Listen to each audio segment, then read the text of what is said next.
and you know this, everybody knows this, everybody has to know this, Europe must do more. Europe must demonstrate that it believes in its future by investing its money to secure that future. All right, the last time President Trump was saying that in his first European trip, a few European leaders were chuckling here. He was getting to the point that very few of them pay the minimum 2% that's required toward defense that is largely borne by the United States. And sure enough, at least a half a dozen additional countries have managed to pony up that dough since he last said that. So something must be working. This at a time when the worries are pronounced right now about what to do with North Korea. For what it's worth, the defense secretary is on the wires right now. Jim Mattis saying in an impromptu gaggle at the Pentagon that he does not look at this latest North Korean ICBM launch as bringing us closer to war in and of itself. The read on all of these fast-paced developments with former UN spokesperson Rick Grenell, former deputy assistant to President Bush, 43, Blake Berman.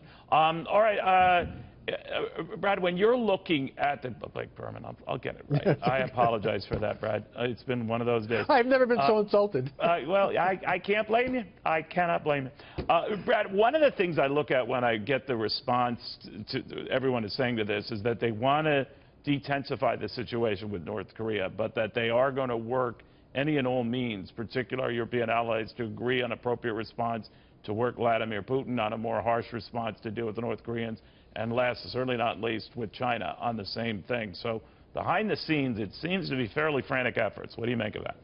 Well, look, we all have to hang together. This is why we have alliances. And we have to talk frankly to our friends and let them know when there are problems.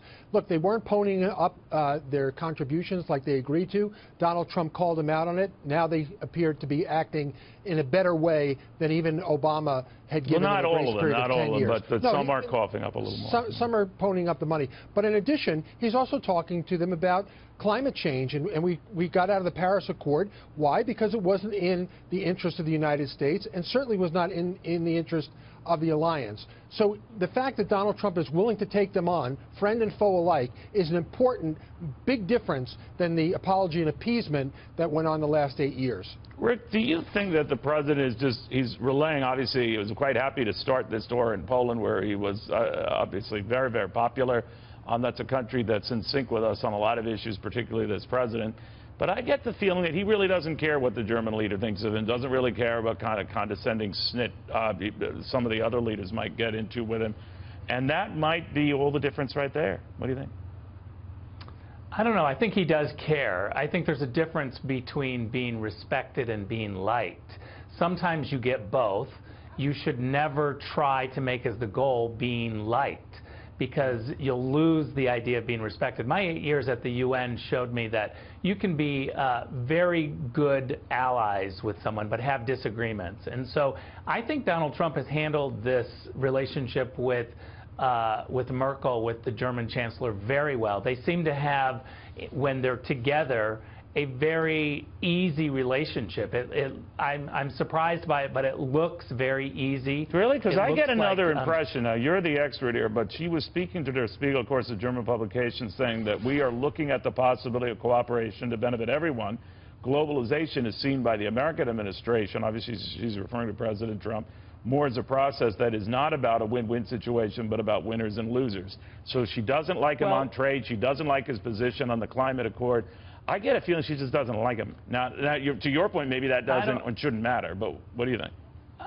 No, I don't think so, because first of all, she's in an election, so she's speaking to print publications to try to make sure that she wins her election. But I'm talking about when you see them together. They literally have an easy physical. Well, it's certainly better than that first Oval Office meeting where they wouldn't even shake hands, right? Well, I don't know. I think that was overplayed, and my sources at the White House say that was well overplayed, that the cameras were catching Trump being distracted. Look, I hear that they have a very easy relationship. Yes, we have differences, but we have a lot in common, and we certainly have a lot in common when it comes to dealing with Russia, dealing with Europe. President Trump has made it perfectly clear that we need Europe and Europe needs us, and we have a great symbiotic relationship. However, we have some differences, and he's going to call out those differences. I think they're going to respect that. Brad, where do you see this going? This trip wrapping up now, that you have the outside noise, a very real noise. What's going on in North Korea? Obviously, this growing trade tension. How do you see it wrapping up?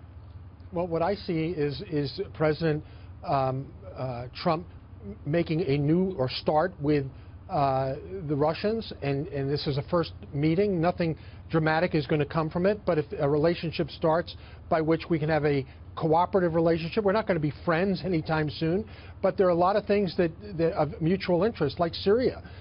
We need a two-state solution to Syria, not meaning division necessarily within the country, but Russia and the United States being cooperative. We need Russia's help with China in the situation in North Korea. Do you think, guys, do you think China will help, will budge? Because, you know, obviously patience is wearing thin, that they're not moving fast enough. Do you think they will, Brad? Do you think he'll make progress there? Because so far, not. Yes, I think we will, because I think that the Chinese are going to be brought up short by this president. There's a lot of things that we can do to put pressure on China. I don't think we've exercised it enough. You're confident something will be done. Rick, you share that? Yes. I'm a big fan of international sanctions. However, in this particular situation, we don't need international sanctions as much as we need unilateral banking sanctions. The U.S. banking system could really get the attention of the Chinese. Now, whether or not that's going to happen, that's a big if, because it's not without pain, as you know, Neil. Absolutely, on both sides. Guys, thank you very, very much. And, Brad, my apologies again. I will never do that again to you. Rick, with you, it's a distinct possibility. All right.